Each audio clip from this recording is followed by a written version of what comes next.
ஆற்காடு அருகே தேநீர் குடித்துவிட்டு சாலையை கடக்க முயன்ற முதியவர் மீது தனியார் பேருந்து ஒன்று மோதியதில் அவர் சம்பவ இடத்திலேயே உயிரிழந்தார். ராணிப்பேட்டை மாவட்டம் ஆற்காட்டை அடுத்த வேப்பூர் பகுதியைச் சேர்ந்தவர் முதியவர் முனுசாமி. இவர் இன்று காலை 6 மணி அளவில் அப்பகுதியில் உள்ள தேநீர் கடையில் தேநீர் அருந்திவிட்டு வீட்டிற்கு செல்வதற்காக சென்னை பெங்களூரு தேசிய நெடுஞ்சாலையை கடக்க முயன்றார். அப்போது ராணிப்பேட்டையிலிருந்து வேலூர் நோக்கி அதிவேகமாக சென்ற தனியார் பேருந்து ஒன்று முதியவர் முனுசாமி மீது மோதியதில் அவர் தூக்கி வீசப்பட்டு சம்பவ இடத்திலேயே பரிதாபமாக உயிரிழந்தார்.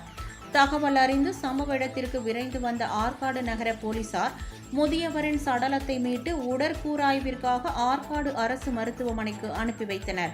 மேலும் இது குறித்து வழக்கு பதிவு செய்து விபத்து ஏற்படுத்திய பேருந்தை காவல் நிலையத்திற்கு கொண்டு சென்று விசாரணை நடத்தி வருகின்றனர்.